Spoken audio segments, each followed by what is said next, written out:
Amen. Amen. Amen. Simbonga kakhulu bazalwane uNkulunkulu. Yazi ngicela mamzuma ngazi ungenzeka ukhanyise kusamwe nje lapho. Ukhanyise khona la kuba kujala ukuthi ayakakhanyi. Amen. Amen. Kuyabule ukuthi ungabonakali kahle. Yebo. Ngibingelele once more bazalwane ngegama likaJesu Kristu. Amen. Amen. Amen. Simbonga uNkulunkulu. Ukuthi sikwazi ukuthi sibuye sihlangane usathana beseyilwa nje ngempela sekuvela inkinga kodwa uNkulunkulu enomusa omangalisayo kakhulu futhi namandla siyakwazi ukuthi sibuye sihlangane namanje so nje uNkulunkulu bazalwane simbonge kakhulu you know asilingathi John chapter 12 siyaqhubeka bazalwane sifunda nje ngovangelo siqhubeka nama lessons wethu siyafunda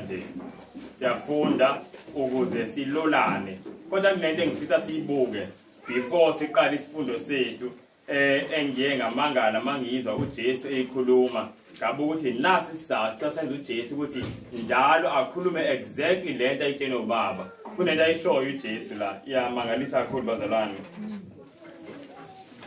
Verse 50, John chapter 12 verse 50 50. Ngicela soyifike la sifundele ngesiZulu. Ngiyazi ukuthi umyalo wakhe ungukuphila okuphakade. Ngakho ke lokho engikukhulumayo ngikukhuluma njengalokho ubaba engicela khona. Seyizwe bazalwane. Asizwanga uthi uJesu ngiyazi uyaqhubeka from verse 49. Ku verse 49 uyasho nje ukuthi into engiyikhulumayo into engizwe ngobaba. And then ku verse 50 athi ngiyazi ukuthi umyalo kaBaba ukuphila okuphakade. Yingakho ngikhuluma lento uBaba angitshele ukuthi ngiyikhulume. Seyizwe bazalwane. Now ipoint engifisa siyibuke la is that ukuze ukhulume exactly into uNkulunkulu akuthume ukuthi uyikhulume kumele kube nawe uyitestile wayibona ukuthi lento ukuphila. Seyizwe bazalwane. One of the reasons why singayikhulumi exactly into efuna uNkulunkulu is because nathi asinayo ishow. Uyabona leyo nto? Hey, ngaba ngimtshela isibani ukuthi ngempela sinikele ukuphelela uNkulunkulu. What if uyasokola? What if uyabona leyo nto? Ungathi uNkulunkulu asikamhloli sambona ukuthi ngempela ukuphila. Seyibona leyo nto? Kanti yabona umuntu oseyibonile wamtesta wabona ukuthi bazalwane uNkulunkulu ukuzwana naye. I-presence yakhe is better than life itself. Uyabona ukuthi ngisho noma ikhuluma itone yevoice uthi ungahlukana noma inani kodwa wenze sho ukuthi awuhlukani noJesu. And until bazalwane nathi sibe nalo experience sizazele thina ukuthi uNkulunkulu yonke into ayikhulumayo ngempela ukuphila. Ayikho into uNkulunkulu ayikhulumayo ukufa. uNkulunkulu ukhuluma ukuphila. Ukufa kungena mase urejecta ukuphila. Seyizwe bazalwane. Athi uNkulunkulu angasiza sizazele thina abazalwane. Sibe ne-experience ngokwethu. And experience uyithola only as izwi kaNkulunkulu ulenza. Uyakwazi ukuthola experience ithi ngento ungayenzi kodwa. Uyakwazi ukuthola experience sithi mhlawumbe kusebenza amasipala. Ungaba nayo experience yokusebenza amasipala ungakazi usebenza amasipala. So experience uyithola into mawuyenza. Maningi ama situation asitestayo maningi ama-situation bazalwane asitestayo. But before there is a testimony, vele kumele kuqale kube nani? A test. Sayizwa leyo nto? And the reason why abaningi bethu don't have a testimony is because asiwafuna ama-test. Yabo, once kufika i-test say-avoid. Thatha le ndlela elula njalo, sithatha indlela elula. That's why mase kufika ukuthi sinikeze testimony, si-motivate umuntu, si-encourage umuntu naye okwisimo esifanayo asinalutho.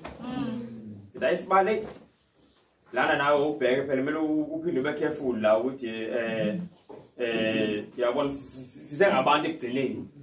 Ngenzeka noma yini nawe indaba ekukhola ungayithathi nje noma isayibona leyo nto umnika nje umuntu into ecompromisewe seyiwashe down engazi akazi nokuthi athini. Yabo ngoba nathi asina testimony. Ngoba i-test isilo si-avoid. Ukuthi uJesu ngiyazi ukuthi izwe umyalo kababa ukuphila. Yabona yakathi ngambona uJesu ehamba day after day engenamuzi. Siyabona leyo nto kodwa uNkulunkulu loke emprovidela i-shelter.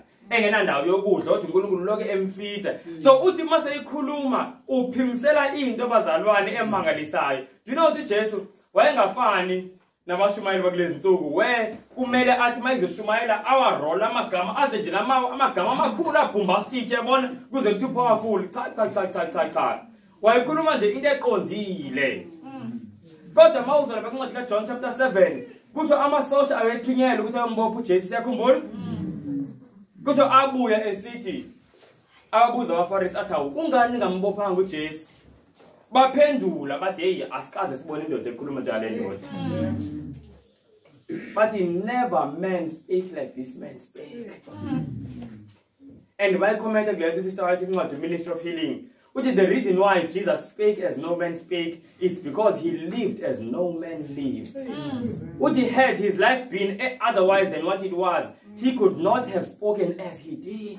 Says remember the Lord. So amandla wokukhuluma kaJesu wasekuphileni kwakhe wayine connection nezulu.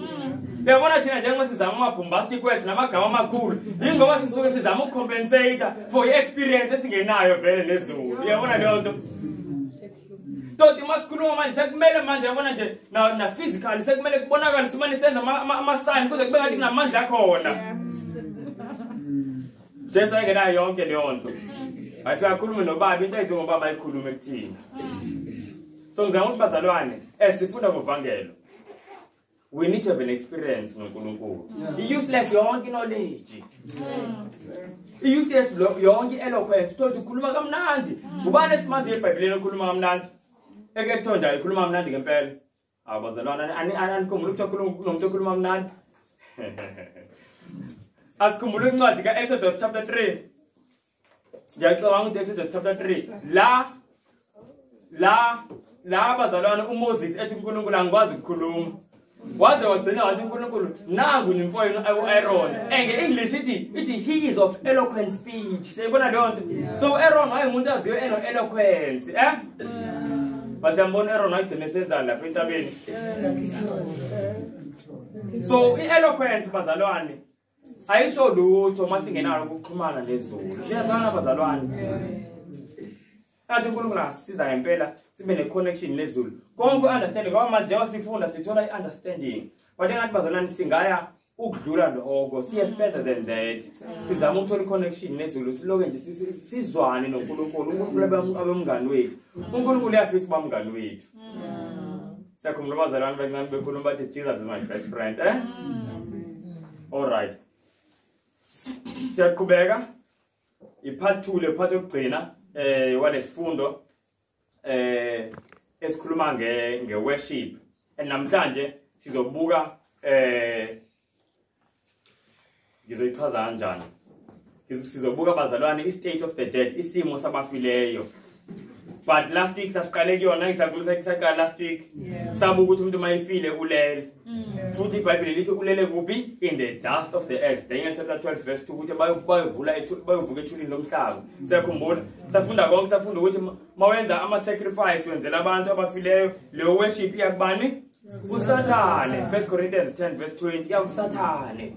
Siyakhumbula bazalwane safunda ukuthi kahle kahle uma ukuthi umuntu ufile kodwa umane umbone ngisho noma usambone ebhubheni umbone mhlawumbe sithi usahamba ebusuku uvela umbone hawu nangumkhulu safuna ukuthi yini enza leyo nto sasithe yini kambe bazalwane enza leyo nto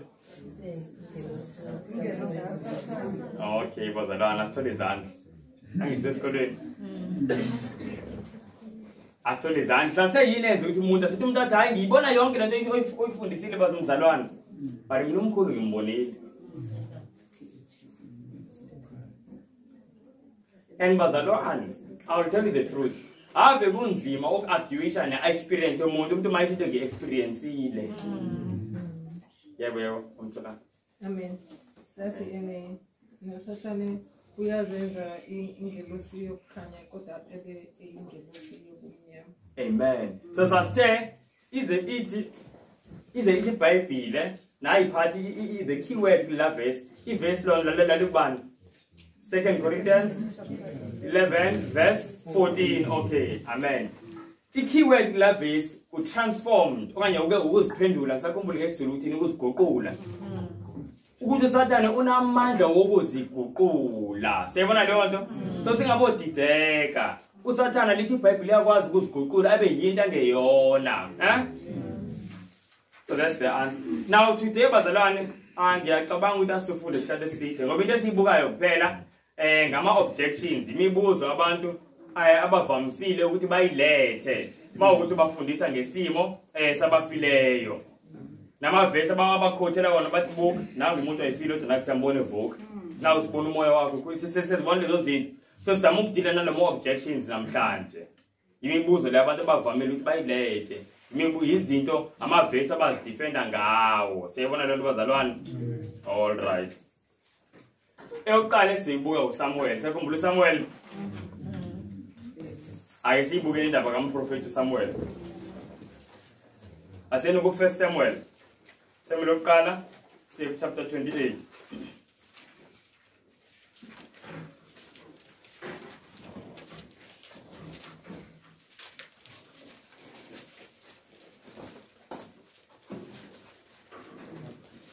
chapter 28 bazalwane lana sizobuka uSamuel context soyibona ngoSamuel umprofeti chapter 28 wenzeka uSamuel umprofeti seyishonile seshona ku chapter 25 mangaphosisi and then ku chapter 28 kunento uSaul ayenzayo na ngifuna sifunde silandele silalelisise bazalwane ngoba umuntu mase iletha leli verse kwena ungathi sewulaphi bengakaze ngilibukele leli ngenze ukuthi iqinisile bayiveza inkonzile basihlela all right bazalwane ngicela siqale ku verse 3 ukufunda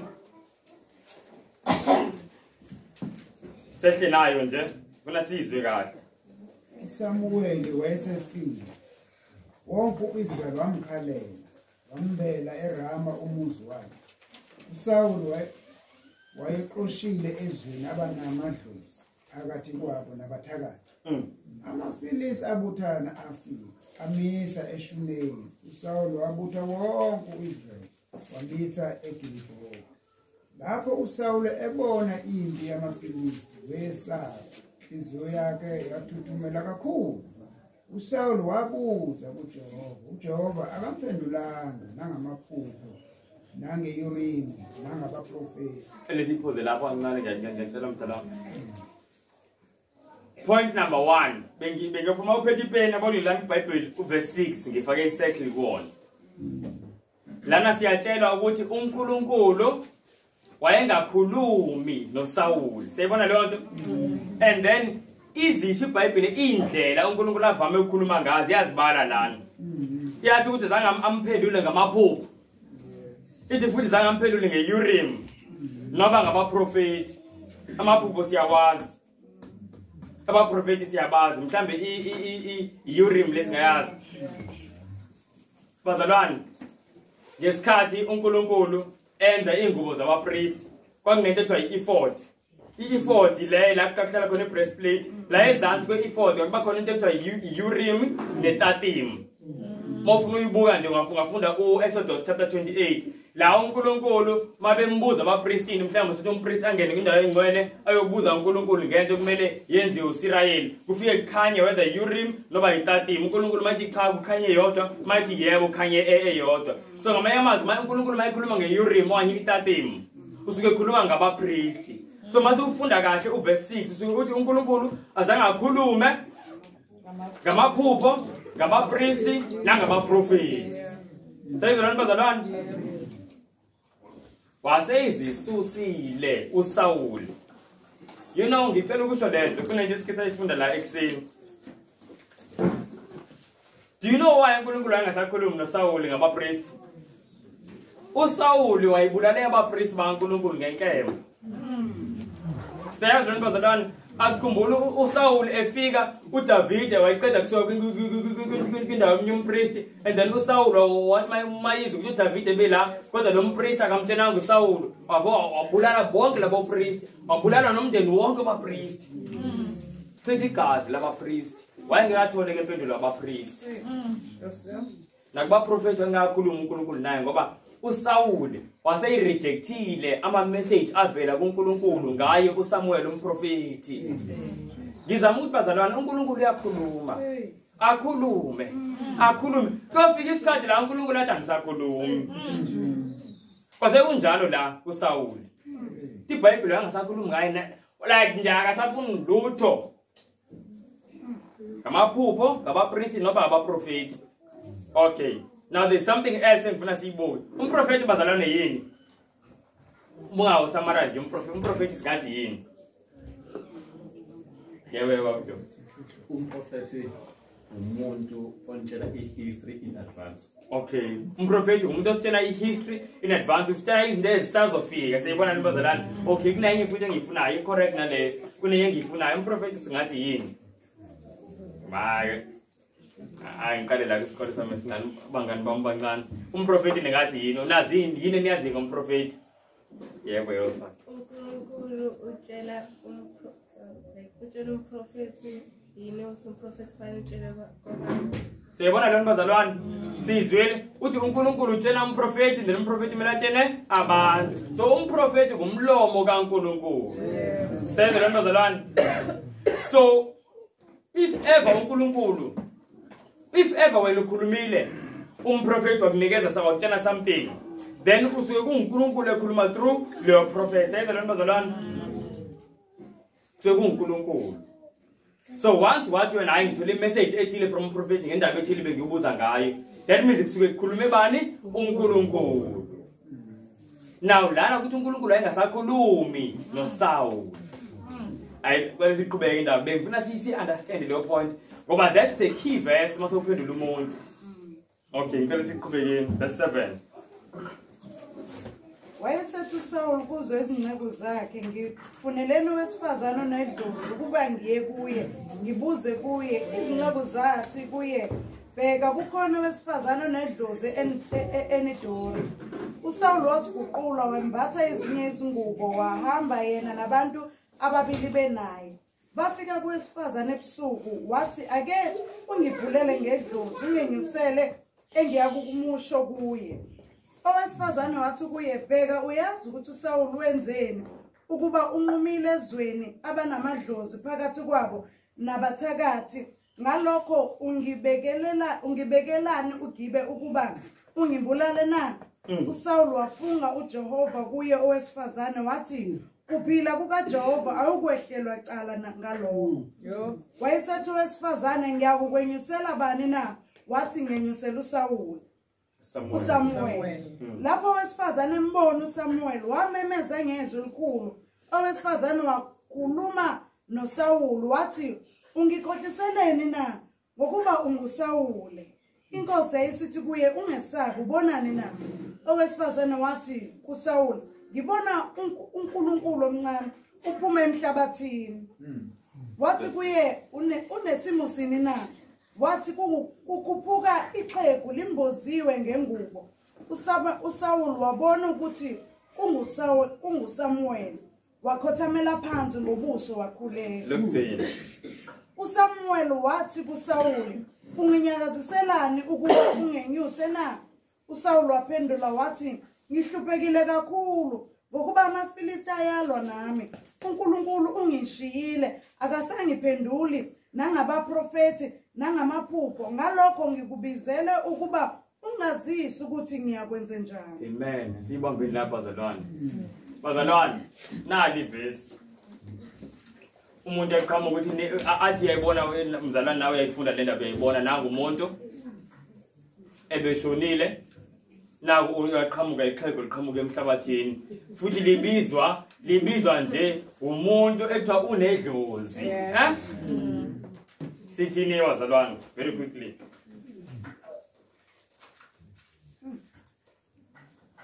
Very quickly sithini bazalwane ngale ndaba. Uyabona abantu banedlozi, yangibona umuntu onedlozi uvusa umprofeti kaNkulunkulu. Sithini bazalwane ngale ndaba. Okay, singazama okay, mhlambe yabo baba sen. Okay, la ngikubeka nje cabanga. Into engicabangayo usathana ukhohlakele. Ekhohlakele uyakwazi ngoba sekuyafunda ivesi yaseKorinte 11. Uyakwazi ukuziguqula abayingilosi yokukhanya. Usathana usempini yokutshengisa uNkulunkulu ukuthi I can do better than you do. And ekwenza lokhu to convince abantu ukuthi umuntu nayesefika ubuye futhi nangu uSamuel ebuyile ebonakala ewuSamuel. Ngibona la ukhohlakala okukhulu kaSathane and iBhayibheli kuvela ukuthi uSathane kwathi naxoshwe ezulwini wahamba nako konke ukuhlakanipha uNkulunkulu ayinike bona. Amen. Yebo usalapho ngiyabuka la emavesini njengoba sifunde ukuthi la u-18 uthene ngibona uNkulunkulu lo nesimo phekethana bese sibuka lapha ku-15 la athi uNkulunkulu ungishiyile. uNkulunkulu yabona ukuthi uNkulunkulu yebo umuntu uzothi yena phela ubona okomnye uzothi hayi vele bengena uNkulunkulu lona uSamuel umprofeti. Siyabona lento bazalwane. Now there's something I want us to see la. Into yokuqala ngile ngishilo ukuthi ku verse 6 bazalwane. Very important verse 6. Lithi iBhayibheli uNkulunkulu wayengasakhulumi noSawuli ngamaphupho, ngabapriesti noma ngabaprofeti. Siyabona lento bazalwane. And still umprofeti umlomo kabani kaNkulunkulu. Siyizwa lento bazalwane. So uma ngaba ngempela lona nguSamuel umprofeti uSamuel phela umprofeti yabo. So that means uNkulunkulu ugcinwe ephoqwe yini yilo mama nedlozi ukuthi akhulume noSawuli. Siyizwa lonto. Kodwa iBhayibheli lithi uNkulunkulu bengakhulumi noSawuli. So kucacile ukuthi lona akuyena uSamuel, because if uSamuel then kumele siphoqelekile ukuthi uNkulunkulu bekhuluma, but iBhayibheli iqala ukuthi ebengakhulumi naye. Ake sibuye futhi amavesi asichazela kabanzi ngendaba ukuthi umprofeti uyini ngempela. Asena ku-Exodus.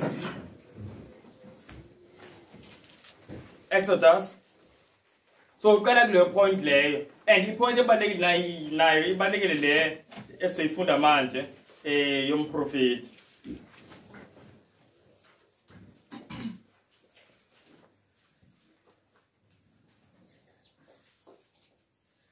Asiqale bazalwane Exodus chapter 4. Exodus chapter 4 to verse 15 or 16. Uyakukhuluma kuye ufake amazwi emlonyeni wakhe. Ngiza kuba nomlomo wakho nomlomo wakhe. Nginifundise lokho eniyakukwenza. Uyakukhulumela kubantu abe ngumlomo kuwe, wena ube njengoNkulunkulu kuye. Siyayizwa lento bazalwane. Cela iphinde futhi verse 16 mama. Uyakukhulumela kubantu abe ngumlomo kuwe, wena ube njengoNkulunkulu kuye. Siyayizwa lento bazalwane. So kuthiwa la kukhulunywa ngoMoses nobani noAaron. Siyabona lento. Kuthi uAaron wayezoba ngumlomo kabani? KaMoses. And uMoses since uAaron engumlomo waMoses kuthiwa wena uzoba njengoNkulunkulu kuyena. Buka uNkulunkulu eyiphinda futhi lento. Asiyene ku chapter 7 manje. Verse 1. Usho uNkulunkulu the same thing. Kodwa khona igama lisebenzisayo leli silifunayo. Chapter 7 verse 1. uJehova wathi kuMose, bheka ngikwenze ube njengoNkulunkulu omncane kuFaro. uAaron umfowenu uyakuba umprofeti wakho.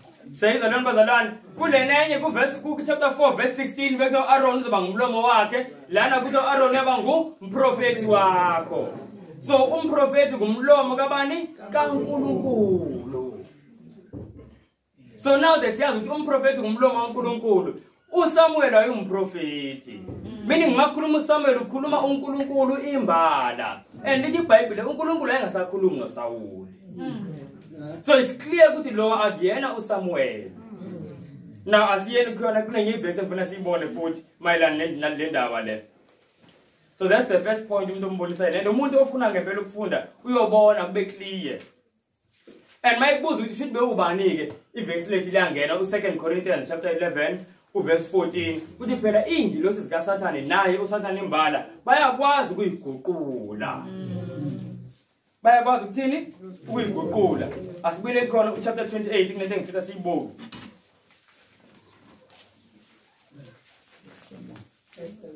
First Samuel chapter 28 so buka asibuyele kulento engifuna verse 13 nje sibone verse 13. Inkosi yayisithi kuye, ungesabi, ubonane na. Owesifazane wathi kuSawuli, ngibona uNkulunkulu ephuma emhlabathini. Now bazalwane njengebona uSamuel uthi umbone ephuma kuphi emhlabathini. Sayibona leyo nto. Now abantu inkolo yabantu abaningi abakholwa ukuthi abantu mayefa uqhubeka phile. Bakholwa ukuthi umuntu uyafa and then aye kuphi ezulwini. Umbuzo yomele ubuze ukuthi njengoba ke uthi usezulwini kungani pho ebonakala ephuma kephi emhlabathini. Sayibona lento bazalwane. That's also a very important question to ask ngoba khona ukuthi umuntu hayi usezulwini. Ulaphezulu like nabantu umuntu ulaphezulu kwethu. But lasibona ukuthi uphuma emhlabathini. Now asibukeni ivesi elisho ngokucacile ukuthi la njengoba kusenzeka lento kangeyona uNkulunkulu wayikhuluma noSawuli. Kunevesi elisho straight okwamanje besaveza nje amavesi asisa kulo direction. Manje soveza ivesi elisho ukuthi ebengakhulumanga noNkulunkulu. Kodwa waqonda ngqo kuSathane. Asiboneni asiyene ku Chronicles. Bokuqala iziChronicles zokuqala chapter 10.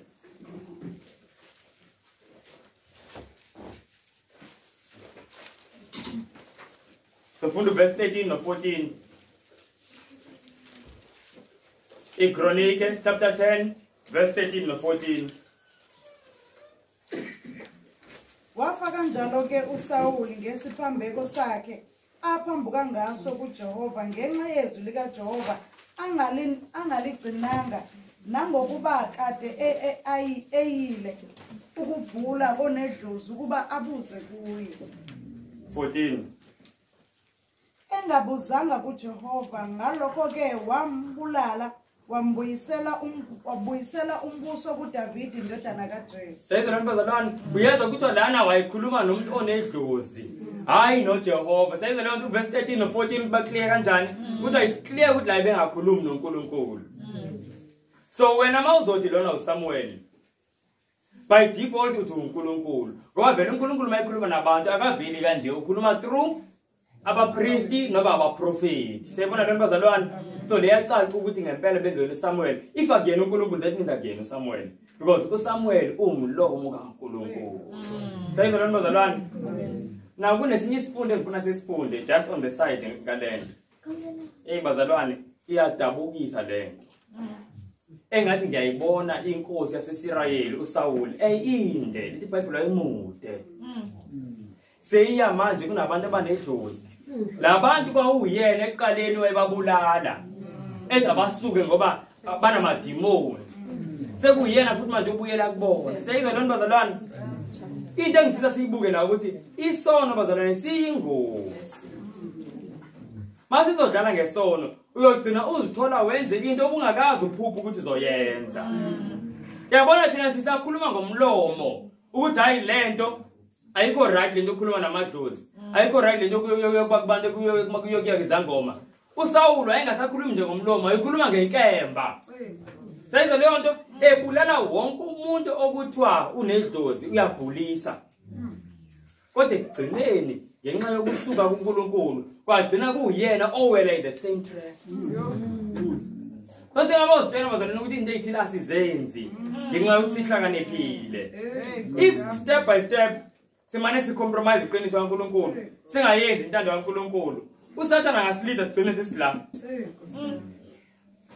and ngiyafisa ukusho ukuthi bazalwane do not nasebandleni lethu bakhona abantu abalida uSathane bela umuntu enkonzweni la lento ikhulunywa njalo kodwa umuntu uyazazi ukuthi yena uhamba izangoma kunemithetho la isebenzisayo yokuthi nokuthi ngoba once bazalwane wa compromise uSathane uyokubamba kanje uzithole sewenza izinto uyabona la wayiqedile nje ngaye uSawulu wayiqedile into eyidabukisa kakhulu lena kakhulu now kune point ekugcine ngifisa silibuke before ngithatha isandla sabamdlovu I hope uzikhohle wamdlovu yeah mawufunda ichapter le uqhubeka nayo siyazi yini bazalwane ukuthi lento ya profeta uSathane lo ezenza uSamuel yagcina isenzeka do you know that washo uSathane njengoba ezenza uSamuel lapha wathi kuzokwenzeka ukuthi nokuthi kagcina kuthenzeka kanjalo kodwa impela uSawuli nendodana yakhe beshona njengoba uSathane lo wayezenza uSamuel wayeshila umuntu umbuzo wakhe olandelayo into engiyawenza anamandla lamavesi ongivezela yona yephike icacisa impela kodwa manje uthini ngale ndaba ukuthi lento ekhulunywe yenzekile sithini ngayo bazalwane le sesiphendulile iphathi yokuqala le phathi yokwenzeka ke manje uma ngaba uSathane uyaze kanjani ifuture uyibone kanjani lento izoyenzeka ndiyenzeka ngempela oh yebo mama Khona incwadi angisazi Deuteronomy bani ethi nxa umprofeti ekhuluma into noma ebona umbono lento bese yenzeka but bese ekisa kwabanye uNkulunkulu akaveli uNkulunkulu yabona ke amen nayi verse bekele ufuna bazalwane Deuteronomy chapter 13 asinthel book Central book just because into yenzekile ibikhulunywa uSathane akusho leyo nto ivela kuNkulunkulu sayizwa leyo nto and uNkulunkulu uze asitshela ukuthi siyobona kanjani ayiveli kuyena bazalwane ezinye into esazozifunda sikasithola isikhathi sokufunda eziningi avele siningi kakhulu izinto do you know ukuthi bazalwane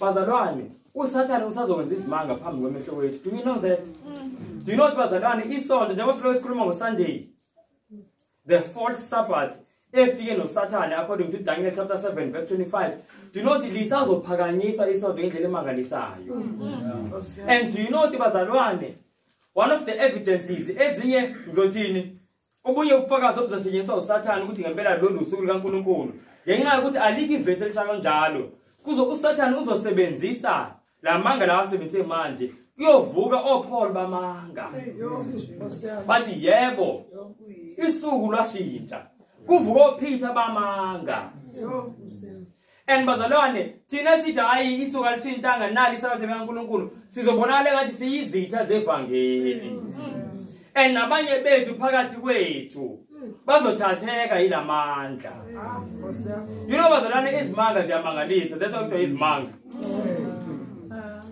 and siyakwazi ukuthi masitela sithi hayi mina ngeke ngithatheke bazalwane ungathatheka unless ngempela sine connection nezulu and nemqondo yethu siyigcwalisile ilizwi likaNkulunkulu that's one lesingasinda ngayo hayi wethu asikazibona izinto yazi kodwa sini kuleli verse asingle verse bazalwane ngisho ngoba bakhona abantu kuyovela abantu bazalwane basho izinto kube ngathi awunamba ya prophet abanye bavusa abantu befile phambi kwakho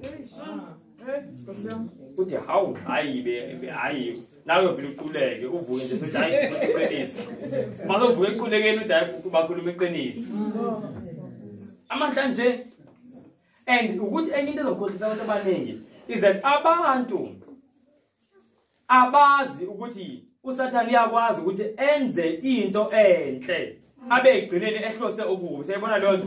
So makuyinto enhle umuntu uzothi usho kanjani ukuthi uSathane ngoba naku uSathane uvuse umuntu ofile. Naze ephilise umuntu. Kodwa uthi Jesu kuMatthew 24 verse 24 Matthew 24 verse 24 uthi kuyofika abaprofeti bamanga uthi benze izimangaliso ezinkulu uthi and bazokhohlisa abaningi ngisho nabakhethiweyo makwenzeka. Sayizona bazalwane bazobe bengenzi izimanga zokubulala abantu mabezodeceive abantu abakholwayo. Bazobe besenza izimanga engathi benza okuhle So ngiyafisa bazalwane ngempela uNkulunkulu wethu uyiNkulunkulu wezimanga kodwa asike isimanga sikaNkulunkulu esiphikisana nezwi lakhe. Ake sibukeni la chapter 13. Sesifike Deuteronomy chapter 13 qala verse 1. Uma kuvuka phakathi kwakho umprofeti noma umphuphu wamaphupho akunike isibonakaliso nesimangaliso.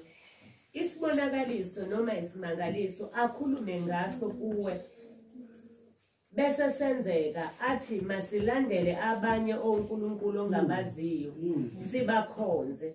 Ayikulalela amazwi alowo mprofeti noma lowo mphuphi wamaphupho ngokuba uJehova uNkulunkulu wakho uyakulinga ukuba azi ukuthi uyathanda yini uJehova uNkulunkulu wakho ngayo yonke inhliziyo yakho nangawo wonke umphefumulo wakho na. Amen. Sibambeni lapho. Sayizwa leli verse bazalwane.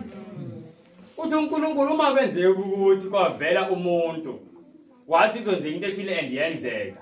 And then after that ezinye izinkulumo zakhe athi hambe nokhonza abanye uNkulunkulu. Ngamanye amazwi athi yenza into ephikisana nemithetho eyishumi kaNkulunkulu. Sayibona leyo nto. So ithetha ayiphakamisile uNkulunkulu athi mbheke ukuthi uyalandela yini umthetho wami. Mayikufundisa ukuthi phula umthetho wami. Ngisho noba ngathi kuyenzeka ini yenzeke kanjani uthi ungamlandeli. Yino maliqhubeka izwi lize lithi nimbulale lo muntu. Sekusathane imbala. Sayizona bazalwane. So this is the answer. Ukuthi uSathane uyakwazi ukuthi asho into uNkulunkulu ngokunye uyavuma ukuthi uSathane asho into and yenzeke. But uNkulunkulu usixwayisile ukuthi if leyo nto eyenzekile mase yenzekile lo moya lo noma lo muntu akuthuma ukuthi wenze into engihambelana nentando kaNkulunkulu ubokwazi ukuthi akuyena uNkulunkulu and le bazalwane ayihambelani ngempela nentando kaNkulunkulu ngoba yinto eyavela ngokuthi uSaul ahambe eyokhuluma nabantu abanamadlozi. And last week sasifundile ukuthi uNkulunkulu kusho yena umthetho kaNkulunkulu uthi ningayi kuyobhula ngoba namadlozi uthi ngoba yilo nalo wenza lokho uyisinengiso kuJehova. Sayizwa leyo nto. uNkulunkulu soze akhulume nawe ngumuntu ofileyo number 1. So once ukuphupha umuntu ofileyo ekhuluma into kwena it's either iphupho nje oliphuphile elingenamsebenzi or uSathane ngempela uzama ukungena kumele ukhuleke but ungaboze uthi nje ilalento nawe ibikhuluma wami nje. uSathane ngeke akhulume uNkulunkulu ngeke akhulume ngendlela athe isinengiso phambi kwamehlo wakhe. uNkulunkulu bazalwane ngeke akhulume nathi through abantu ababhule emadlozini. Sayizwa abantu bazalwane. But uSathane ngicela ukuyisho le nto ngidlulile le point ekuningi la bazalwane ukuthi if asazi izicams kaSathane sizolimala. Ngicela ukusho lokho uSathane mayiza namanga akazi namanga nje abonakalayo. Ngicela ukubuza something.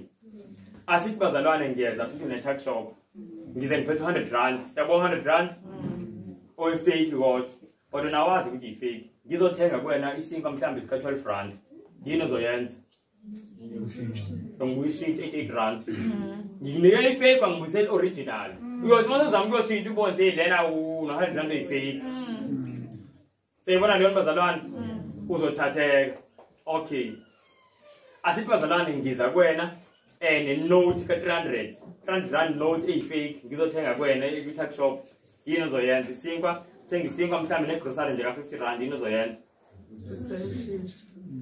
abazalwane ngabani ngithatha shopenta bazalwane awukho 300 sayida leyo nto ayiki note ka 300 sayida leyo nto so uziqala umangalo uthi hayi ngeke hayi lena le mali uyithatha kuphi hayi uzumcela uthi hayi mhlambe mawukuthi sanda kuphuma ngayiboni bengicela ukuthi ungizele nale engiyaziyo sayibona leyo nto kulena enye inothi ka 300 awuthathekanga sayibona leyo nto ngoba ayisondelanga kwinto eyiqiniso ayikho inothi ka 300 but kule 100 rand uthathekile ngoba isondele as close as possible to into eyiqiniso sayizalwa bazalwane ngizama ukuthi amandla wamanga ukuthi uSathane awasondeze as close as possible to iqiniso amandla amanga lapho ukuthi isondele eqinisweni ukuthi biyingelo iqiniso so uSathane mamxoli into azoyenza mayiza nanga labantu abagulayo uzokhuluma ezinye izinto ozaziyo ukuthi ziyiqiniso Kuthawu uyabona thina sisanga ngempela siyakhuluma ukuthi ngangakhulela indawo ethile no bengingazi sikhuluma lo sithi ke njengoba yabona sekunjena kisimo impilo yakho mele wenze ukuthi wena uzobamba lokhu bekuyiqiniso okukhulunyisa izo leyo nto uthi ay enkonzweni ngathi ngikhohlisiwe la yize ngalezi iBhayibheli liyasho ngempela singakhulumi nalabantu kodwa lento yazelaphi yonke lento and ngamuzwa mina uqobo ukhuluma ini iqiniso and then manje uthi angenze ukuthi kunento kumele siyikhipha la kumele sikhiphe ngosiko elithile umkhulu akayijabulelanga ukuthi ngithathile ngithi siyabona leyo bazalwane engathi uNkulunkulu angasiza sibe namandla yes sibe nabo bazalwane ngokwazi nje iziphela kumele sibe ne-connection nezulu njengoba bazalwane and ayikho into eyiphula i-connection nezulu njengesono bazalwane ngiyanxuswa kangempela uNkulunkulu asisize ngiyaphinda lento iyingozi le all right asidluleni kuleli point siyakwenye into asiyeni ukuleka Moses sakhumbula khona la kwabonakala uMoses ekhuluma noJesu asikhumbule ayisibuke naseni kuncwadi kaMateyu Mateyu 17 sibuka nje ama-objection oh yebo babukatini okay ngiyabona okunye mhlambe ungasisiza kuyaphambili uma usihleha siyemuva kwi-definition yomprofeti umprofeti wethatha from uNkulunkulu elethe to abantu sibambe abantu not umuntu this particular time when we are sangomeni noma we are umprofeti awuya kuwena as an individual ezokhuluma nawe individual so that is out of the definition of prophet furthermore before kufika uJesu bathatha how many years kungekho prophet ukuthula Israel so ngoba kwasekuzofika uJesu as we speak there are no prophets uJesu uyena oyena othatha indawo yakhe usebenzayo whoever ukutshela indaba kaMprophet is just dying so bazalwane the Bible is very clear sifunde nje with understanding okay yazi babukatsheni kunento engifuna mhlambe siyisho ngiyabonga kakhulu ngalama comment but ngiyafisa ukusho ukuthi kuba prophet kakhulukazi mawukhulunywa namakhosi kwabenzeka ukuthi umprofeti akhulume mhlambe nenkosi iyodwa sayibona leyo nto uthola mhlambe njengenze isibonelo mawufunda kuncwadi ka1 Samuel chapter 15 uSamuel yatholakala lapho ekhuluma noSaul eyedwa uthola engakhulumi mhlambe noSirayeli yedwa sayibona leyo bazalwane and then siyakhumbula futhi kuningi uNkulunkulu ethuma abaprofeti yes on futhi nabanye futhi abaprofeti yabona bakhuluma nje noDavid yabona so kuyenza ukuthi especially kwi case yamakhosi So ngingasho ukuthi ikhona leyo exception leyo umuntu uNkulunkulu akhulume nomuntu eyedwa ukhuluma umprofeti through lo muntu abe lo muntu eyedwa kungesona isixuku siyabona lokuzalwane. So ngisho lokho hayi ngoba ngikhahlele iphonti yababugatini ngizama ukuthi kuyenzeka kuyenzeke so umuntu mhlambe uyothi umvezele lokhuzi athi kodwa naku kuyenzeka siyabona leyo nto akuveze ukuthi ya uqinisile. So ngizama ukuthi ngifuna ukuthi into esiziveza kube izinto ezinjani ezisolid bazalwane ezisolid. And then concerning point number 2 nakhona kwenzeka ukuthi Old Testament bathi intertestamental period between uMalachi and from uJohn siyabona lo bazalwane la uIsrael kungekho ba prophet as such nabangekho incwadi ezibhaliwe. Now ngiyafisa bazalwane ukusho lokho even though kunjalo i-gift ye prophecy ayimanga ngokufika kaJesu angazi nomhlanje babugateni beqondo ukusho kanjalo I'm not sure but ayimanga ngokufika kwabani kukaJesu. Why ngisho kanjalo? Yingoba uNkulunkulu uyasitshena kwincwadi kaJoel chapter 2 le abayikhuthayo kuPentecost siyabona leyo nto. And masifunda futhi kwincwadi yezenzo yabo bakhona abaprofeti abaningi nabanye babesanda kuphenduka like uAgabus for instance yabona bakhona abaprofeti abaningi mawufunda kwincwadi yezenzo yabo. So thina isafety yethu ukuthi sikwazi ukutesta abaprofeti siyabona leyo nto. And one of the tests uNkulunkulu asinikeze yona elizwini lakhe bazalwane umthetho wakhe yabo. Usho kanjalo uNkulunkulu Isaiah chapter 8 verse 20 uthi ebufakazini nasemthethweni uma ngaba bakhuluma ngaleli lizwi akukho ukukhanya kubona siyabona leyo nto. So mele uteste umuntu ngobufakazi, that means the writings of the other prophets kuthiwa ama testimonies ubufakazi. And then nomthetho, the law of God. If into abayikhulumayo ayihambelana nelizwi then hayi akukho ukukhanya kubona sayizwa lento bazalwane. And kulezi kakhulu bazalwane kulezi nsuku the miracle working power of Satan iyasetshenziswa uSathane to justify abantu ekuphuleni umthetho kaNkulunkulu. Sayizwa leyo nto abantu bathi buka thina sinama tongues sithi nje ngempela lento njengoba negcinisa abantu no never ikhona impela ibhaliyo kodwa hayi angibuki ukuthi ibalekile. Do you see uSathane wenzani? Uthatha abazalwane lezi zinto lezi and asebenzise to justify ukuphula umthetho kaNkulunkulu. And bazalwane uNkulunkulu asebenze kanjalo. Hey I think you the point. But anyways, so we need to know how to test our prophet. Siyabona lo bazalwane kubalekile kakhulu njengisho ukuthi sihlali sigcile elizwini likaNkulunkulu. Silazi izwi kaNkulunkulu sibe ne connection futhi noNkulunkulu. Ngoba lezi ziyathathekisa. Angisekhumbula wabe ngixoxa la lento noma ngixoxa kuphi. Hey hayi ngiceshe bazalwane hayi ngempela hayi nami ngathatheka. So ngizama ukuthi uSathane ngempela uyazi ukuthi lento iyathathekisa. Iyathathekisa. Okay, salisoba kuma services siyadlula. No, ngifuna ukubuza kusakhulunywa ngabaprofeti. ISouth Africa is engaged ngabaprofeti oBushiri, oTomoso, nabaningi abaprofeti lapha. And abaprofeti banama thousands of people abalandelayo ngezinto ezenziwa uBushiri ezimangalisayo. Ngezinto ezenziwa uBishop Joshua oselale ngokufa bese kuthiwa he's a man of God. And people are excited now. How do we thina-ke silalelayo lento ukuthi ngizobona kanjani uBushiri ushayibe yona kodwa lento. How do we go out of those? Bazalwane hey yazi angizozithatha izandla. You know angifuni isihlale kuliphone laba prophet ngiyatolisa.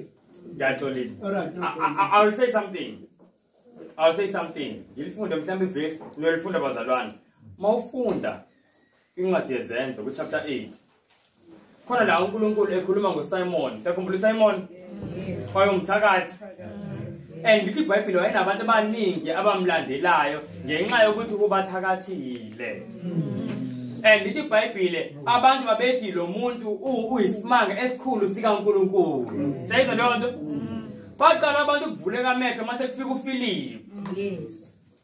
wakhuluma iqiniso bathi basebelikhona iqiniso bavele amandla kaSathana lahleke uyabona amandla eqiniso but ngizama ukuthi bazalwane ngelifishane nje ngingavezanga okuningi labantu abaningi ababalayo umdala wami abantu bazalwane abasebenza amandla kaSathane basebenza ngobuthakathi angifuni ukuqamba amanga basebenza ngobuthakathi and ngathi mangifunda leli verse ngajabula ukuthi awunali ivesi liyaveza ngempela ukuthi ikhona inhlobo yobuthakathi ekwenza ukuthi kube nabalantu abakulandelayo abaningi kuthi uSimon abantu bemlandi bebaningi ngoba wayebathakathile he had bewitched them.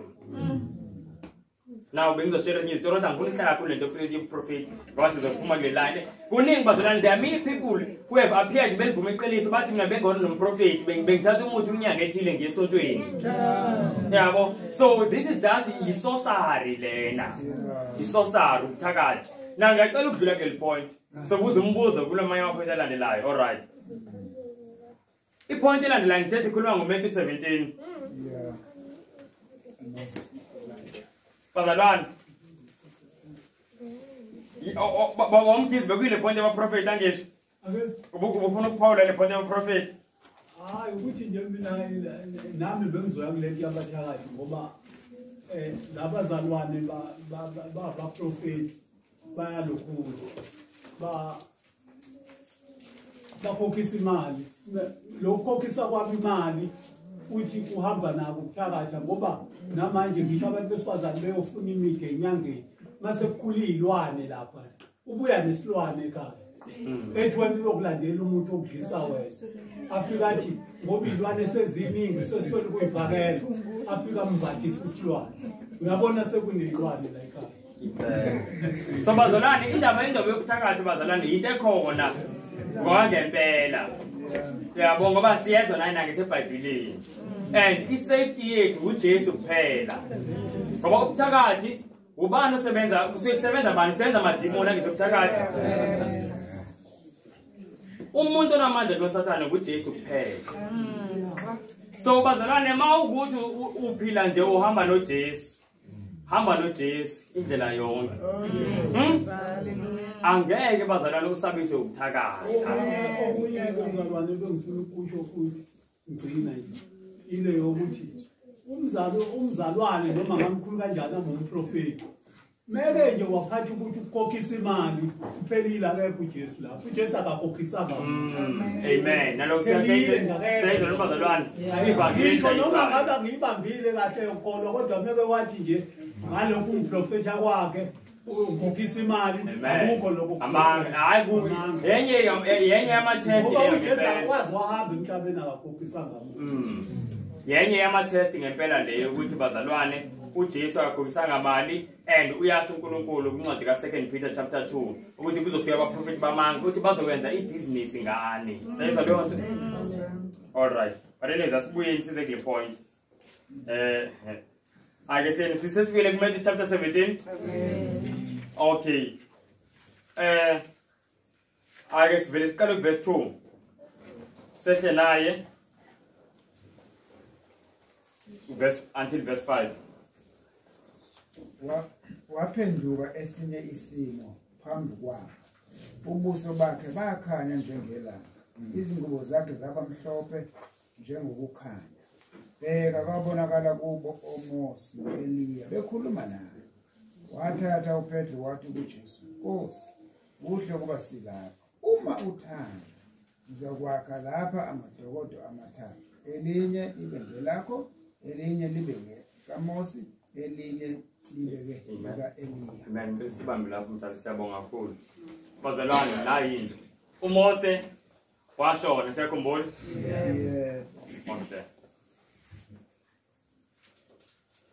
umuntu uzothiya manje umuntu okhonza amandla zathi naku benithi umuntu oshonile bazalwane ulele uthule ulinde ukubuya kaJesu naku uMose seyivela la nithi sithini bazalwane okay ekade abantwana nithi ngibasizele athi ngibadabukele singababuzi ngoba le mhlawumbe ithanda ukubanzima kancane okay ithi bengakaze ngimbuze uma mamvu bengakaze ngimbuze lo ngibuka ukuthi uMoses wayemele abantu abazofa but mhlawumbe uJesu amathuna abavuleke. U-Eliya umele abantu ozothi uJesu mebuya igeneration engeke ukubone like ukufa kuyethunini abazoguquka. Bese ithi enye interpretation uMose umele imithetho, Eliya umele abaprofeti. Shuthi umthetho nabaprofeti as i-Old ne-New Testament. Okay. Siyabonga, amen. These are very powerful points. Now umuntu uzothi yebo uMose umele labantu. Kodwa uMose efile nje ufunani lapha ya ekhuluma noJesu. Say the Lord. Yebo. I'm just not sure what is all that, but there was this part ukuthi uMose enithuna lakhe likazilithole abaze ashona uMose lapho uNkulunkulu noSathane where they fought over ifaith kaMose, and then uNkulunkulu was like, even though Mose did sin, but he repented and he turned back to me. So uNkulunkulu took him to heaven. Mose ithuna lakhe likazilithole emhlabeni. Okay, cishe uMose washona. Part the second part be right. Number saying kulona verse bazalwane. Asemi incwadi kaJude, Jude chapter 1.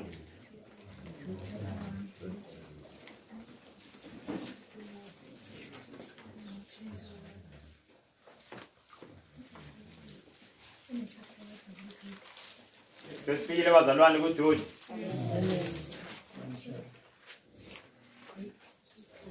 You know, let me say this bazalwane. From izinto esizifundile, ngicela ukuyisho lento. From lezi sesivele sesizifundile. Ngisho noma bethu alikho leli verse, bekumele siphendule ngento ekhulunywa according to what this verse is saying. Ngoba sesifundile ukuthi umuntu uvuka oNkulunkulu bayimvusile. So if uMose uyabonakala ekhuluma noJesu, and ukhuluma noJesu ngempela kulona idemon khona noElijah, siyabona leyo nto. Kusho ukuthi uNkulunkulu wamvusa, bese ivale lapho. Hayi kusho ukuthi uNkulunkulu wamvusa. Kodwa ko verse yebo hayi ukuthi uNkulunkulu ukhethe ungakubhali, kodwa ngenxa yokuthi uMose ukhona la kusho ukuthi uNkulunkulu umvusile. Sayizwe lo bazalwane. So simple. Ngoba sifundile ngokungaphikiseki ukuthi umoya uwodwa uphile, umzimba uwodwa uphile. Kuze kuphile kumele kube kuhlangana umzimba nomoya, So it's clear ukuthi uNkulunkulu wamvusa. Ngoba mawufunda kuDeuteronomy uMose ngempela leyabhala iBhayibheli lithi wafa, bhala ithuna lakhe yebo bebengalazi, but yena wafa ukufa. Yabo? Now sizweni kodwa uNkulunkulu esinikeza iclue yokuthi kwenzekani kuMoses ukuze akwazi ukuthi avuke. Ayisho directly le verse ukuthi umvusile, but it gives us a very good clue. Asiyeni ku verse 9. Kepha uMikhayeli ingelosi enkulu lapho iphikisana noSathane ekhulumisana naye ngesidumbu sikaMose, akabanga nesibindi sokuletha ukwahlulela nokuhlambalaza, kodwa wathi inkosi mayikujezise. Amen. Sayezwa bazalwane, uMikhayeli uba wayingilosi enkulu, all right, archangel. Let come lithi Mikhayeli bazalwane. I-combination yamagama awu-2, u-L, like makhulunywa uNkulunkulu uthi Elohim, it's God, yabo. Michael. Leli gama lithi Mikhayeli lisho ukuthi lo oyilento uNkulunkulu ayiyona. He who is what God is. Michael, okanye who he is like God. Sayibona leyo nto bazalwane. Likhuluma leyo nto Michael. Then this word, ngenxa mhlambe if khona umuntu onawo ama-dictionary mina nginawo emafonini wami kulula kwathola. Uthole nje uyakwazi ukuthi download iBhayibhile and then eduze kwamagama onke livezele the original word. Leli gama lithi archangel, yabo, kungaba mhlambe ingilosi enkulu okanye chief of the angels. Sayizwe leyo nto bazalwane. So it's Michael, chief of the angels, umuntu ophethe izingilosi zonke. uMikhayeli kahle kahle nguJesu. Kungani ngithi bazalwane uMikhayeli nguJesu? Siyabona la nangu uMikhayeli uzovusa uMoses. Umuntu na-authority oyinikeze ezulwini yokuvusa nguJesu. Now siyakhumbula angizohlala kuleli point. Siyakhumbula mawufunda ku 1 Thessalonians chapter 4. Siyakhumbula mawusukela ku verse 15 lithi iBhayibheli inkosi uqobo izokwehla, izohla ngevoice with the voice of an archangel. Amen. And then labo ithi the dead in Christ abazozwa lelo voice ye-archangel bazovuka. Sayizwe lento bazalwane. So kunelizwi abalizwayo kuze bavuke. And iBhayibheli yokuThessalonians ukuthi yi-voice yani ye-archangel. And eBhayibhelini uMikhayeli kuphela ekhulunywa ngayo ukuthi uyi-archangel. Hayi ukuthi kunama-archangels amaningi. There is only one chief of the angels. Mikhayeli uJesu. Okay, abantu abalele bavuswa with the voice of the archangel. Now maya kuJohn chapter 5 ufunda verse 28. uthi uJesu isikhathi siyeza lapho abalele emathuneni bayolizwa izwi lami. Seyizwa leyo nto bavuke kuphi emathuneni. So ngala sethenje bezwe izwi le-archangel ngala uthi uJesu yilaphi lo lizwi. So ibizwe uJesu oyilo Michael. Seyizwa lento bazalwane Michael uJesu. Now siyathola lapha kuleli verse silifunda la kuJude ukuthi uMoses kuthiwa uSathane wayiphikisa noMichael concerning what the body of Moses. Bazalwane kufanele ngiqedelele uJesu wayezowenzana umzimba kaMose ofile wayefuna ukwenzani wayomvusa wayengadispute ngomzimba ngoba nje uzihlalele lapho. Siyibona lento bazalwane I can just imagine lento ekhulunywa udade lo uthi uSathane wayemclaim as his own uthi uMoses wenza ukuthi walishayite kakumele akhulume kwathi urepentile wathi the Lord rebuked him. Siyibona leyo wathatha umuntu wakhe wahamba naye ezulwini. And then uMoses mase ikhona uJesu emhlabeni siyambona kuMoses ngoba uNkulunkulu utheni umvusile. So you can use that verse to show ukuthi ngempela uNkulunkulu umvusile uMoses. Akekho umuntu ophilayo obefile ongavuswanga. Kumele kube clear bazalwane. Ngicela ukubuza uDeuteronomy 34 ochaza ngokufa kaMoses. Udinga ngokuthi ithuna lakhe alazwanga muntu. Wani waxa uNkulunkulu. Angithi possible only God knew. Nanje usuyichaza ngale kuJude ukuthi yini. Yebo impela ithuna likaMoses alaziwa umuntu njengoba lichaza iBhayibheli. But iBhayibheli even the heading kaDeuteronomy chapter 34 it's the death of Moses. Says the bazalwane. So impela uMoses wafa siyabona. But uNkulunkulu waphila wathini wamvusa. And number 2 akekho umuntu oyelazi ithuna likaMoses. And usister wayithi mayichaza lento ukuthi why uNkulunkulu walifihla ithuna likaMoses. Uthi wayisiza abantu ukuthi bangangeni kwi-idolatry. Uthi babezomkhonza beyokhonza lapho.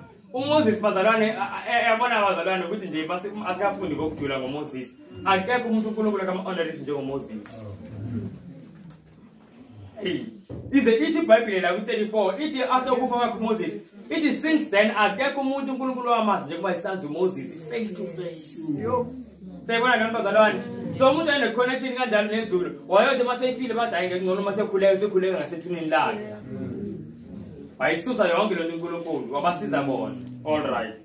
Asiqhubekeni bazalwane. Sibuka another objection. Okay mhlambe hayi uthi ngoba maningi kodwa ngenxa yesikhathi angizobuka wonke. Hey bese kangibuka manje. Asene kuLuke chapter 16.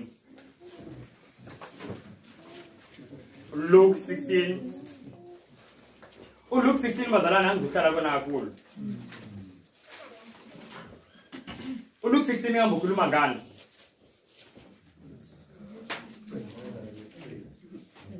Okay, bazalwane.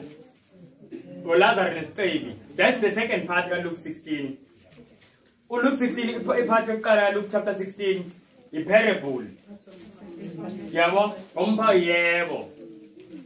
The unjust steward. Siyabona leyo nto bazalwane. And then before leyo nto bekenye iparable futhi of the prodigal son, sayikhumbula. And before lokho bekenye iparable futhi of the lost coin. Before lokho bekenye iparable futhi of the lost sheep. Siyabona leyo nto. So from Luke 15 parable until kuze kufike kule part kaLazaro. uJesu befisa ukuthi sibone nalena iparable. Sayizona bazalwane. The reason why ngiveza ukuthi lezinye ama-parable meaning wenza isibonelo parable is because uma ngabe uyithatha literally ukuthi akuyona parable then uzohamba nento wrong. But lena yi-parable uJesu wenza isibonelo. Now i-parable manje isibonelo kusuke kunephuzu elithile ozama ukulifundisa ngaleso sibonelo. Zikhona ezinye izinto ongazisho ezingelona iqiniso. Siyabona leyo nto kodwa wena iphuzu kule lesson ebithi uyidlulisa angenza isibonelo. uJesu mayikhuluma ngebandla uthi kuMatthew 25 ibandla likaNkulunkulu lifanekisa neintombi ezingakhi? Okay. Kuyintombi ezilishumi zingakhi ezazihlanu zingakhi ezazizihula? So ngo 50%. Do you know ukuthi uma ngabe wena ungayithatha leyo parable ukuthi iliterally kuyo yonke into uzogcina uthi bazalwane kuba Kristu bonke kuyosinda 50% 50%. Sayizolwana bazalwane. But uJesu engafundisi lana kule parable akafundisi ngenamba yabantu abazosinda. Ufundisa ngepreparation. Kuyazwakala bazalwane. So iparable kusuke kunesifunda athile esithile asifundisayo uJesu. Mawuzothatha yonke into literal ungafocus kule point ayifundisayo kuphela, then uzothini uzodukiseka. Ziningi ezinye izibonelo, but nala very something so similar ku Luke chapter 16 la ukhulunywa khona ngoLazarus nesicebi. Into uJesu ayifundisayo, one of the lessons ayigqamisayo uJesu ukuthi akukho ukuphenduka ngalo kwethuna, and usebenzisa le parable ngoba yinto abanye babo babeyikhola ukuthi yenzeka le. Seyizwe leyo nto. Safunda last week bazalwane umuntu mayishona akayisogwini. Sasafunda ivesi elihleke kanjani. And umuntu mayishona akayesifubeni sikaAbraham. Seyizwe leyo bazalwane. So uJesu akafundisi lana ukuthi umuntu mayishona uyapi. Ilesson aza agcine ngayo futhi. Uze asho uJesu athi akukho ukudlula uthi from this point akukho ukudlula. Sekhumbula and ayiveze ongathi ukhuluma uAbraham athi from this point uthi there is a great gulf fixed. Mase ungenile akukho ukudlula. There is no salvation after ukufa. Nayi lesson uJesu ayifundisayo. And then nenye ayifundisayo bazalwane ukuthi sinezwi. Ngoba sekhumbula ukuthi isicebi siyesikhulume sithi laphi sitting number 4 wethu athi uJesu ukhona uMoses nabaprofeti ukhuluma ngezi uthi abafowakho abezwe izwi uthi uma ngaba balizwanga izwi uthi noma kuvuka umuntu ekufeni siyalizwa lo verse. So uJesu ayandasela ukuthi umuntu kuze aye ekuphileni ebefile kumele athini avuke resurrect. Uthi even if one rose from the dead, so akuyi nje ukuthi akuyi umoya wakhe kumele resurrect. Uthi even if one rose from the dead ngeke bamuzwe if abezwa uMoses nabaprofeti. Sezweni bazalwane. So iparable le and umuntu kumele umcacisele. I think that's the key. Iparable, and the reason why ngiveze ukuthi uqale uJesu ngama parable amaningi is because mayiqala ukuyikhuluma njengalabo amanye ama parable akasho ukuthi nali iparable uvela khulume nje. Siyabona leyo nto uvela akhulume but as uyifunda yabona oh iparable lena. Na bengizozisho ezinye izinto eziningi kodwa ngicabanga ukuthi kanele lokho. Okunye mhlawumbe ungakueda bazalwane ukuthi uAbraham naye akekho sezulwini. Yabo ilula leyo kuyiprove ukuthi Abraham ayekho sezulwini ngoba iBhayibheli angisho last week saprove ukuthi David ayekho sezulwini. Siyakhumbula ku Acts chapter 2 verse 34 usitshela ukuthi David akayezulwini akekho sezulwini. Siyakhumbula now mawufunda incwadi ezikronike sitshela ngoDavid ngokushona kwakhe. Mawufunda ku Chronicles ikhuluma ngokushona asibambeni lapho ku First Kings ayozichronicle ku First Kings chapter 1 ngifuna nje straight ku First Kings chapter 1 ikhuluma ngokushona kaDavid. And into eyishoyo bazalwane ithi uDavid walala no baba bakhe his ancestors. Seyizwe lo bazalwane. So la uDavid akhona nama ancestors wakhe akuphi akhona ngoba lisho kanjalo iBhayibheli. Don't join my ancestors wakhe. Siyabona leyo nto bazalwane. So then siye ku Acts chapter 2 verse 34 siyatshela ukuthi David akekho sezulwini. So it's good my ancestors wakhe akekho kuphi ezulwini. Do you hear that bazalwane? One of his ancestors kubani? Abraham. Okay, I hope level clear. So it's a parable and kunama lesson athile awafundisayo uJesu.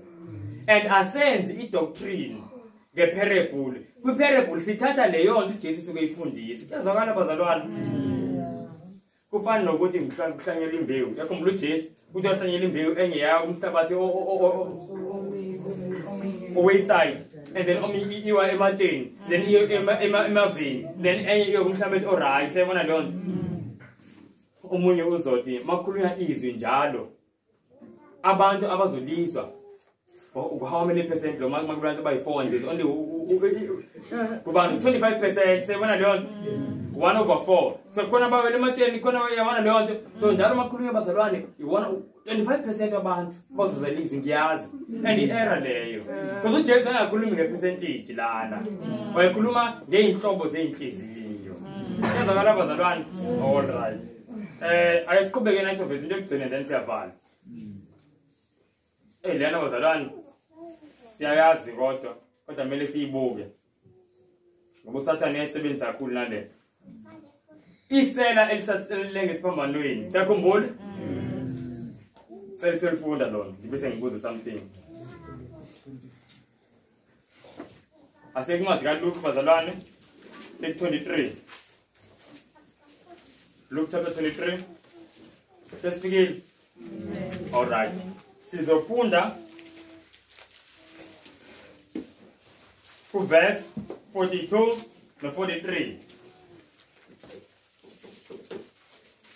42 no 43 Sase sithi Jesu ngikhumbule nxa usufike embusweni wakho wathi kuso ngiqinisile ngithi kuwe namuhla uzakuba nami eparadise amen ngithi nebhuti nepeni sayizwa lento bazalwane nangu Jesu umuntu okubuza nangu Jesu ekhuluma nesela uthi ngiqinisile ngithi kuwe namuhla uzokuba nami eparadise so lo senza leli verse usuke yena mhlawumbe usengafuna ukukhonza amadlozi kodwa usuke ufuna ukuchaza ukuthi umuntu mayishonile ezulwini naku Jesu ekhuluma ngesela ukuthi waba nalo the same day sithini thina singabazalwane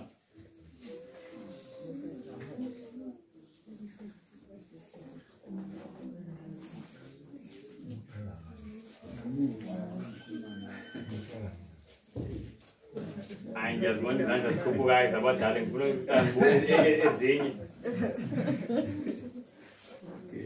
sithini bazalwane all right sisibamvuke ngamthanda bamvuke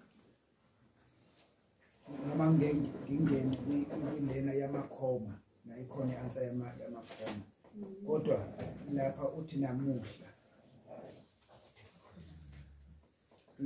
njengoba ngikhuluma nawe njengoba ngikhuluma niwena namuhla today as I'm speaking to you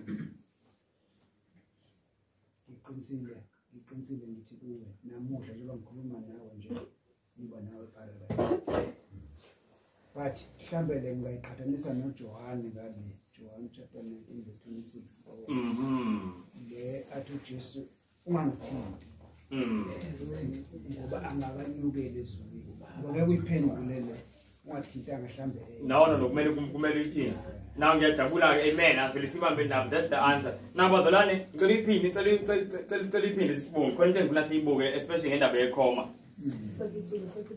la ubona khona ikhoma ngicela ukuthi ikhoma 43 kuphela okay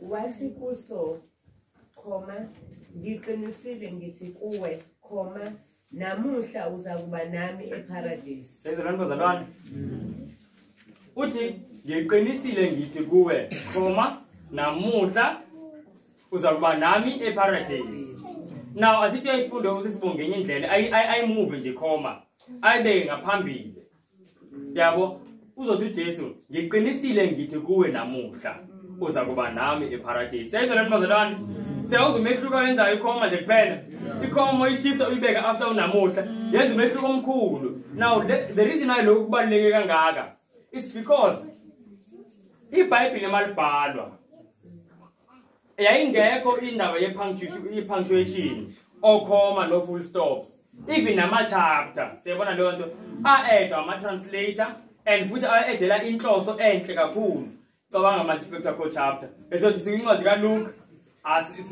siyothi sikubani emngako Luke chapter verse kwaphela inkonzo kusathi siyabona leyo so uNkulunkulu wabasiza ingcwadi zakhe zathi akufaka ama-chapter siyabona leyo bazalwane and then ngafaka ne-punctuation ama-full stops nama-capital letter konke lokho so kwakwenzeka ukuthi i-translator ifake into nayo ngendlela eyibona ngayo so utranslator wathi mayifunda leli verse leli elibhalwe uLuke lana amazwi kaJesu wabuka yena ngathi ikhoma ila before unamuhla siyabona leyo nto kanti itranslator yenza iphutha engazamanga ukujikisa umuntu isenza nje umsebenzi wayo kodwa uNkulunkulu wayesazi ukuthi uma ngaba siyalifunda izwi ngokuphelele yeke sidukiswe ile khoma eyi1 siyabona lo bazalwane ngiqinisile ngithi kuwe namuhla uyakuba nami eparadise hayi ukuthi ngiqinisile ngithi kuwe namuhla kuba nami eparadise siyawuza umehluko lento ngisho kwena namhlanje uyakuba nami eparadise mase ngiyakhona Na ake sibuke abazalwane umuntu ongayizwa le ndaba ekhoma umbonisa linye ivesi elivezayo ukuthi ngisho uJesu imbala ngalo lo suku njengoba ithi namuhla ngisho naye akayange paradise. Asenoku John chapter 19.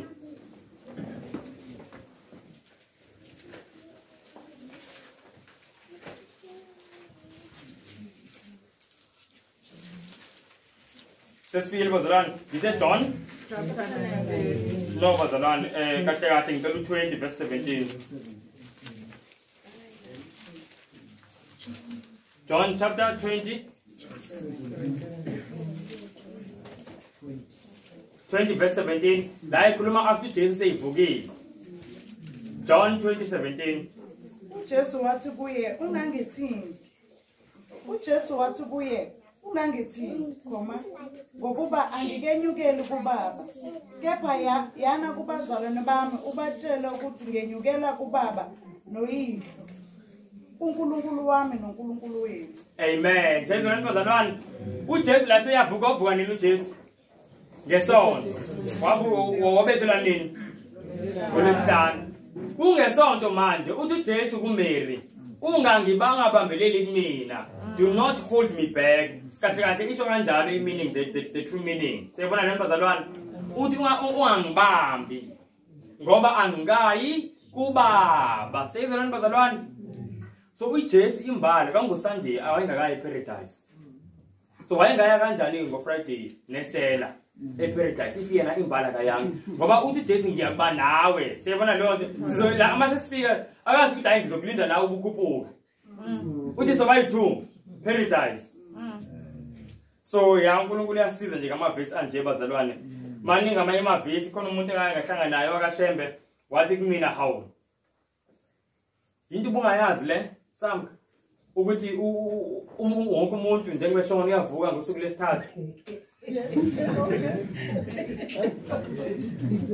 Kathi hawu. Hey, angizolisho igama lakhe mhlawumbe nayo ibuka ivideo. Kodwa uzikhumbula mayizima ingizi. Kathi kuyena hawu, kuthiwa ngempela wonke umuntu uyithatha kuphi leyo nto. Kodwa angithi uyabona anganango nje uJesu kwathini. Atho. Athi ngibuzeke kanami. Njengoba uJesu wayefika evuso Lazarus, iBhayibheli waseyishone for 4 days. 4 days seyifile. And wafika uJesu Lazarus ufila, akekho umuntu othi wavuka ngosuku lesithathu. So iqale nini kahle lento yayo uma yovuka ngosuku lesithathu. Ake njengenjwayelo yabantu bakashembe wathi hayi inkinga wena Samka kwathini lenkandi yabona yabona nje into engekho. Naku umuntu 4 days efile. uNkulunkulu usizile ngalamavesi. Ngoba naku ufile 4 days. Wayemvusa on the 4th day. Azidlula lo suku olushoyo engavuswanga. So ngizama ukubazalwane ziningi le imfundiso and inhloso kaSathane ngazo zonke. Into ayifisayo iyodwa, iworship. Into uSathane ayifuna bazalwane yini? Iworship. Bazalwane. Iworship bazalwane. Sasikhulumile ngasesifundile ngaworship, siyasivala manje start worship kule point le. Iworship bazalwane ukumlalela uNkulunkulu. Mawucula uthi uyaworship ukuthi bungamlalela uNkulunkulu. Ungathi nje uyaworship ngengizwe ukuthi oh nanga ama worshipers.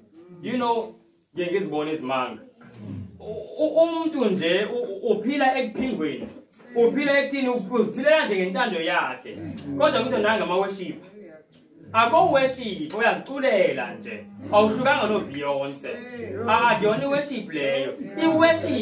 Iworship bazalwane ukulalela uNkulunkulu. Seyizolona bazalwane. And uSathane njengoba ezama ukusenza ukuthi singamlaleli uNkulunkulu. Ingoba uyazi ukuthi directly iworship yethu izoyakuyena.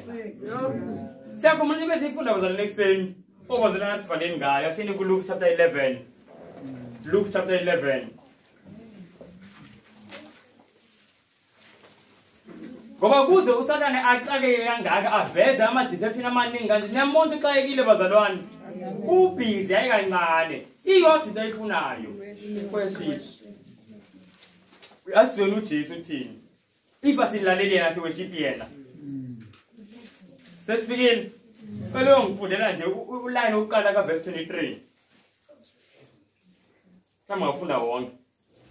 ongenami umelene nami ongabuthi nami uyahlakaza. Iphathe ngithande lelo phathe uqala. Uthi uJesu ongenami umelene nami. Sayizwa nami bazalwane? Ongenami utheni? Umelene nami. There is no middle ground. Once singenzi lento efisa uJesu, si against yena. Siyayizwa nami bazalwane? So njengoba besho nje ngomshozi ePaula. Ukuthi bazalwane uSathane uyazi ukuthi yena akadingi ukuthi avangele kakhulu. Into ekumele ayenze nje ukuthi enze sure ukuthi makuvangela uJesu abantu abalaleli. Then by default bakiside la. Sayizwa nami bazalwane? Akavangeli kakhulu.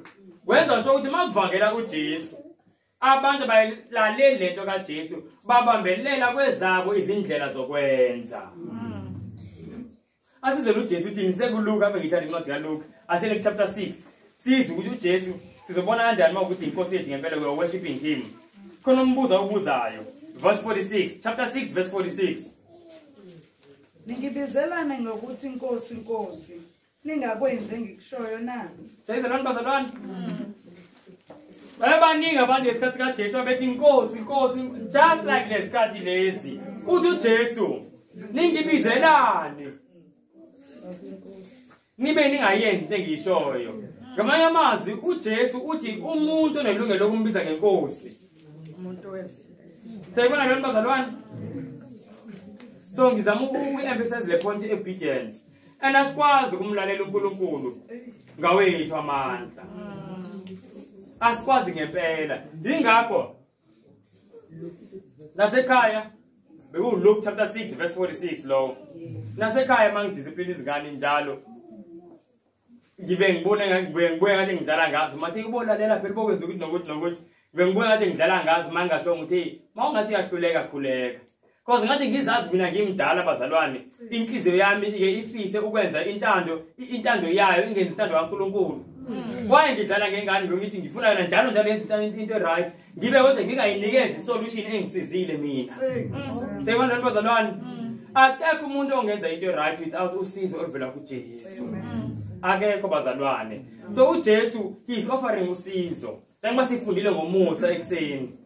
Oyipower kunamandla ezulwini. Kunamandla egazini kaJesu. Okusenza senze intando kaNkulunkulu bazalwane. Akusizi ukuthi wazi state of the dead. Yasazi sonke futhi ukhonza umadlozi kodwa ekugcine nawe yenza intando kaNkulunkulu. You are not worshiping him. Sayibona leyo nto awuhlukanga nje nabantu abakhonza amadlozi. Nawe ngoba yakhe worship ayiku uNkulunkulu. Sayibona bazalwane indaba yeobedience ukuthi ibaluleke kanjani. Ngoba thina manje inkinga enkonzweni angazi. USathane sesifundise ukuba abantu angazi sibambelele kuma doctrine athile. Siyabona leyo nto. Nidayuba ngibambe sabathe ngiyibamba la ukuba bafileyo. Yize nje ngiphinga ngithini. Siyabona leyo nto. Ngiyikhethela kwezinye izinto. Kodwa as long as ngibambela ngisese right. Amanga lawo bazalwane. Amanga lawo. Athi uJesu angasiza bazalwane sizinikele kuyena. Into ebalekile isikhathi esiphila kusona bazalwane ukuzinikela ngokuphelele ukuze ukuthole ukugezisiswa. Awukwazi ukugezisiswa ungazinikelanga kuJesu. Ngisho ingane encane mawuzama ukuyigeza kodwa ibe ikhahlele ugcina uyikhipha ingagezisisekanga. Siyibona leyo nto ngoba ayizinikelanga. Hey ayikho nje ngiyinsule nje. Sesinithi nokuba late. Siyibona leyo nto. So in order for there to be cleansing there must be full surrender. Siyibona leyo nto bazalwane. Nasekugezeni izitsha icabanga sekuthiwa unesitsha bazalwane awunazo uyazama usiklina kodwa awunayo control yaso Mawucabanga ungasiklinisisa leso sithi ngeke ase mhlambe siboshwe ukuthi asigezele lesitsha kodwa umnikazi wazo athi lezi zitsha mawuzigeza ngifuna izifo so ngiyazibopha la sibophe sitane zithi siyabona leyo nto zizonuka lezo zitsha. Why zizolakelo zingcolile ngoba umgezi wezitsha akwazi ukuzigezisisa ngoba he does not have full control. Seyizele bazalwane uJesu into ayifunayo ngokuphila kwethu simnike konke siyazi abantu bangana lapha emuva engathi uNkulunkulu asize kakhulu kathina esibasha ngoba siyathanda ukuthi kwezinye amanye amaphathi okuphila kwethu siziphathele ngithi hayi ke iyo hayi khona ngizoyisupport ngikuthini kodwa mase kufika ku music ngiyona lento engiyifunayo siyabona leyo nto leyo ilanga sesifunda music bazalwane Jay-Z no Rihanna no Queen zonke lezo zinto kusathane wodwa lowo so mangikhetha lezo zinto ngizongikhetha usathane kusathane ngusathane nje ngempela if yasifunde one day ningazibonela ngamehlo kwenu bazalwane and sasifundile na nge-TV sengisho ukuthi kuyo yonke into obedience uNkulunkulu let's just surrender isurrender ukuthi inkosi ngenza lokho kufusa uwena ngokusiza uwena sezona bazalwane ngiyacela ngiyanxusa ngempela sizinikele uNkulunkulu asizeke sizovala umkhuleko mhlambe and then I'll take ama questions amanye ngifuna nje ukuvalela for ukurecorda and then sizothatha imibuzo and then we'll have another closing prayer ngoba bese sike sayenza manje prayer session so ngesiyenze kwesibili ake sithobisene amakhanda bazalwane hey uNkulunkulu asize ngo-obedience bazalwane asize bangani bami bancane kusukela ebusheni benu nje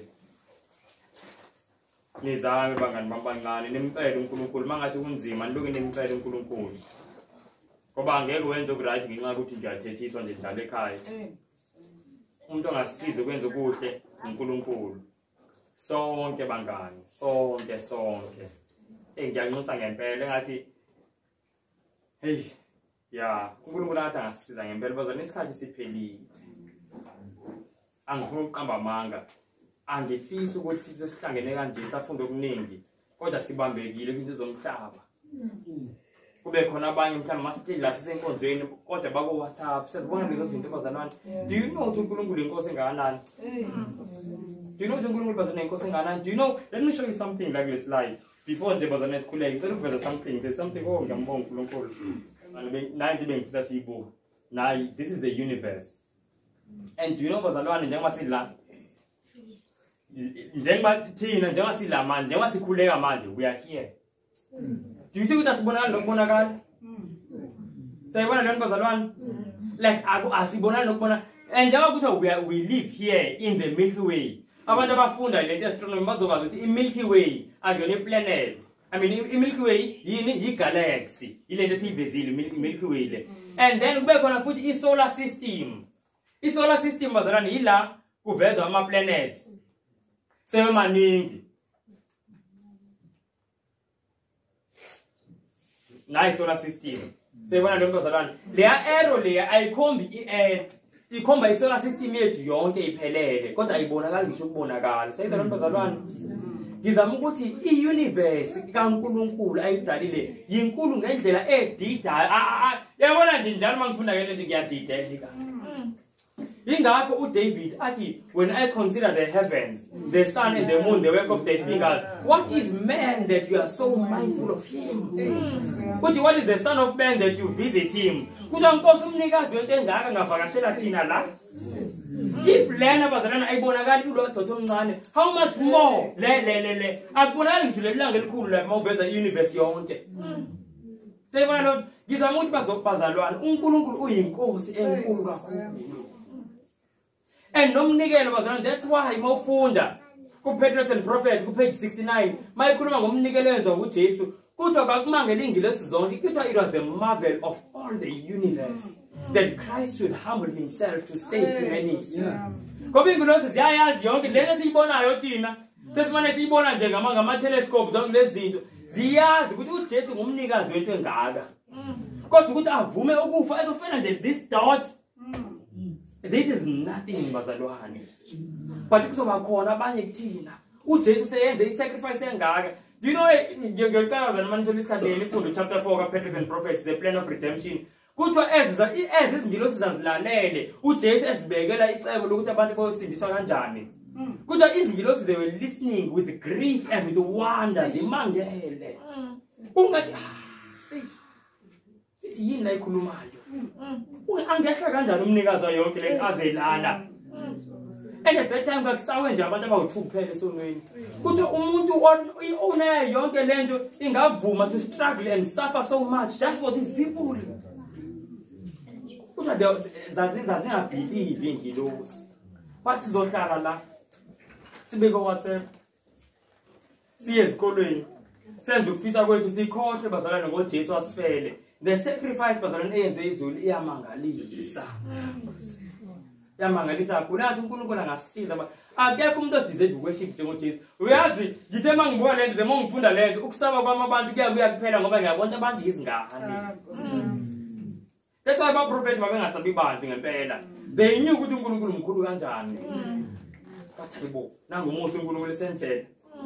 Yasivumela ukuthi sikhulume siqhumene naye yena omnikazi wezinto ezingaka. uNkulunkulu mkhulu kakhulu bazana inkosi enkulu. uNkulunkulu is looking for men and women who tremble at his word. Athi uNkulunkulu mayikhulumile abantu bashobe bathobe nje phansi.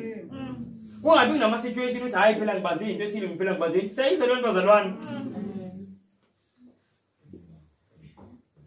You know 9 into evamile kakhulu enkonzweni. Sifunda iSunday law bazalwane.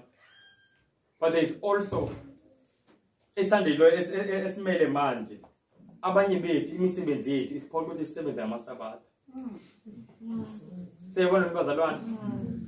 And what I will say ukuthi nasonke ake sibuke bazalwane sacrifice enze ngoJesu. Like bazalwane. Lento yathusa izingilosi into eyenza uJesu. What is a job, one job compared to sacrifice enze uJesu? Sayizolona bazalwane. Abanye bakuma relationships. What is that boy or that girl compared to umnikelo enze uJesu? Inkosi yezulu. Do you know mafunda kwincwadi education yathi page 71 kuthiwa in giving Jesus to us kuthiwa heaven gave its best and its greatest. Sayizolona uNkulunkulu mayinikeza ngoJesu ayinikela ngoJesu wanika the best that heaven had to offer. Ayike into uNkulunkulu ayengayenza.